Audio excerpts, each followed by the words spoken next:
जी जो सह प्रभारी हरियाणा के हैं और अत्यंत प्रसन्नता की बात है कि इससे पहले भी ये यहाँ पर काम कर चुके हैं। कुछ मुद्दे लेकर आपके सामने आए हैं। मुख्य संदर्भ होगा शिक्षा और तय है। दिनेश प्रताप जी का एक लंबा अनुभव है, अन्ना आंदोलन के क्रांतिकारी। और अगर अरविंद केजरीवाल जी स्वच्छ राजनीति के सूत्रधार हैं तो इन युवाओं को मैं कर्णधार बोला करता हूँ। दिनेश प्रताप जी।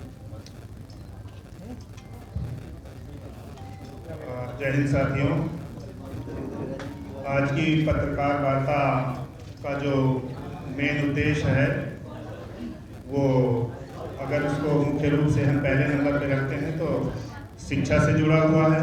योगा ये कहें कि बिल्कुल खत्म हो चुकी है शिक्षा व्यवस्था। दूसरा है बेरोजगारी का मुद्दा। तीसरा है नौकरियों के नाम पे पैसा वसूली।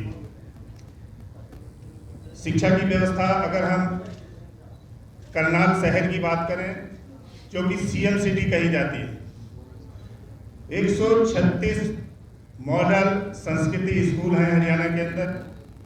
और जैसा कि हमने और हमारे साथियों ने पिछले कई दिनों से इन स्कूलों का दौरा किया है, वहाँ की व्यवस्था पे हमने गौर किया है। बहुत सारी वीडियोस भी हमारे साथ हम लोगों के पास में है, वो आपके साथ साझा किया जाएगा।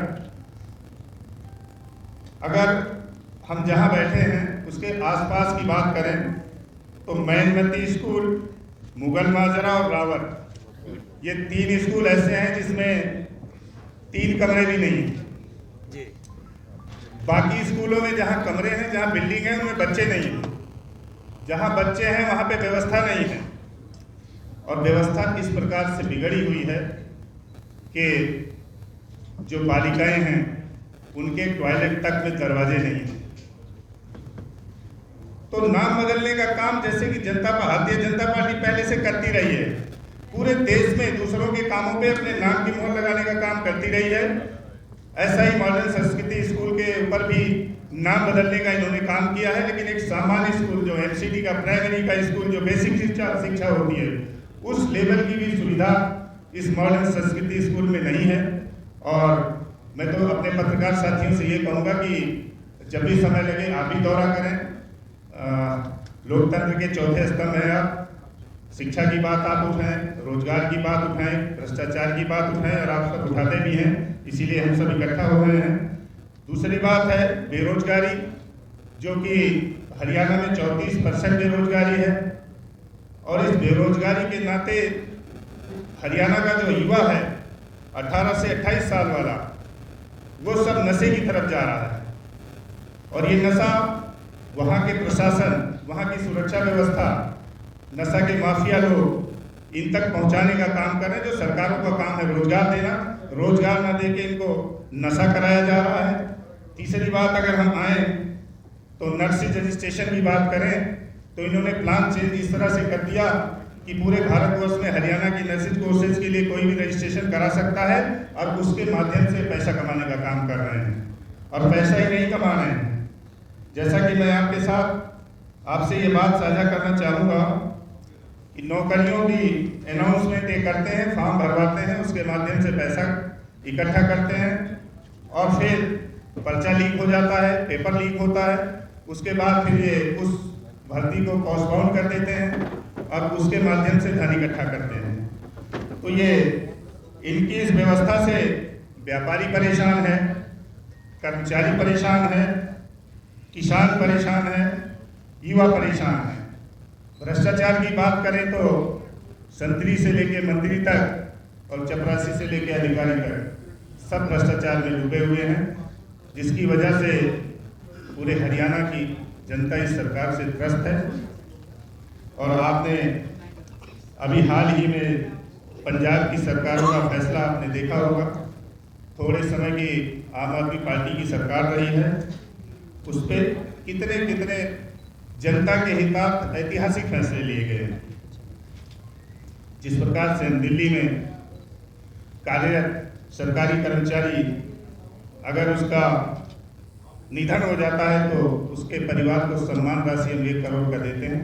इसी तरह का ऐलान हमने पंजाब के कर्मचारी के लिए, ड्यूटी पर तैनात सुरक्षाकर्मी के लिए, पुलिस व्यवस्था में जो लोग लगे हैं, फायर ब्रिगेड में जो लोग लगे हैं, उनके लिए जो दिल्ली में व्यवस्था बनाई थी इसी तरह से भगवंत मान ने पंजाब में भी ऐलान किया है और सरकार बनने के कुछ ही दिनों के अंदर 35,000 कर्मचारियों को हमने पक्का करने का काम किया है और फिर रोजगार उपलब्ध कराने का काम किया है। तो आज का जो मुख्य आपसे बात करने का जो आज यहाँ पे हम लोग आए हुए हैं वो हरियाणा प्रदेश की शिक्षा व्यवस्था की जो स्थिति इतनी बात कर रहे हैं और शिक्षा व्यवस्था से अगर हम जोड़ते हैं तो हमारा रोजगार खराब होता है, हमारा व्यापार खराब होता है। जब हम शिक्षित नहीं होते हैं तो हमें रोजगार नहीं मिलता है, जब हम शिक्षित नहीं होते हैं तो हम अच्छे से व्यापार नहीं कर पाते हैं। तो हरियाणा सरकार से हमारे पार्टी के और भी हमारे वरिष्ठ साथी सब लोग उपस्थित हैं, आप सब हैं, मेरी अपील है कि जनता के हितार्थ हाथ जोड़ के निवेदन है कि उनके लिए कुछ सोचें। चूँकि सरकारों ने बड़े भरोसे के साथ आपको चुना है तो किसी मुद्दे पे तो उनके साथ आप आएँ। जैसा कि बाबा साहब अम्बेडकर ने संविधान के माध्यम से भी हमको समर्थ और शिक्षित और संगठित होने का एक नारा दिया है, उस नारे को भी हम फॉलो कर रहे हैं। हमारे अंदर देशभक्ति भी है। हम शहीद भगत सिंह के सपनों का भारत बनाने का भी प्लान कर रहे हैं। उसमें युवा अगर रोजगार पाएगा, व्यापार अच्छा होगा, शिक्षित होगा, स्वस्थ होगा, तभी शहीद भगत सिंह के सपनों का भारत बन पाएगा। और